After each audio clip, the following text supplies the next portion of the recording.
কাকা কাকা ওইটা জল ডাল ভালো করে জল ডাল তত্ত্বটা দে এইখানটা দে জলে মাখা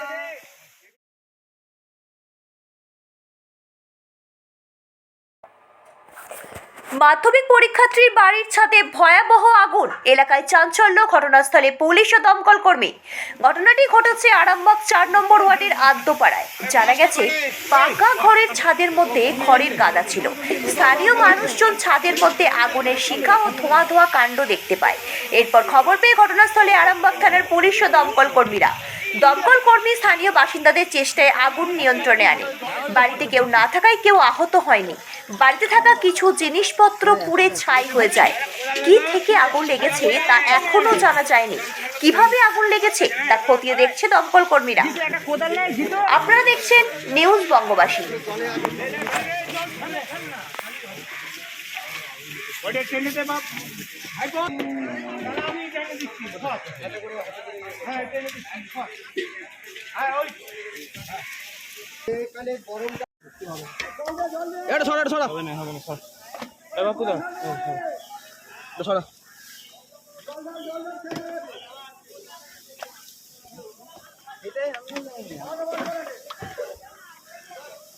এই ছেলেগুলো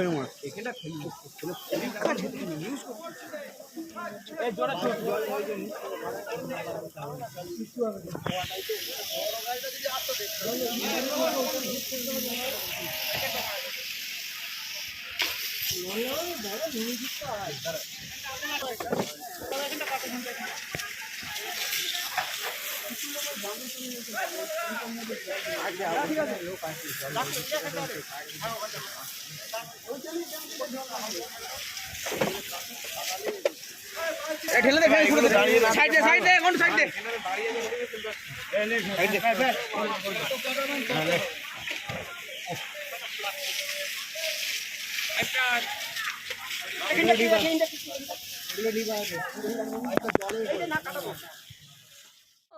আমার ছেলেদের পরীক্ষা, তার মাধ্যমিক দিতে গেছে, আর আমাদের ঘরে কেউ থাকে না। আমি গরু আনতে নদীতে এসে দেখছি ধরে গেছে, কিচ্ছু হয় না। আমাদের কি থেকে আগুন জানিনি গো।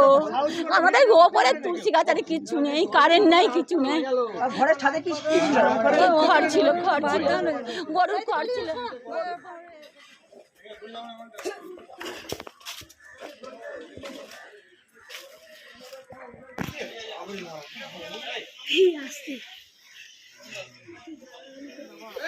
কিভাবে আগুন লেগেছে বা কিভাবে মানে আরামবাগ ৪ নম্বর ওয়ার্ড ঘরের গাদায় আগুন লেগেছে। মানে যে হোক কারণে একটা আগুন লেগেছে। আচ্ছা, সকলে দেখতে পাই, পাড়ার ছেলে সবাই মিলে এসে ঝাঁপিয়ে আগুনটাকে নিমায় বা ফায়ার ব্রিগেডের লোক এসেছে। আচ্ছা, আমাদের ফায়ার ব্রিগেড লোকেরা সব উদ্ধার করলো গাড়িটা।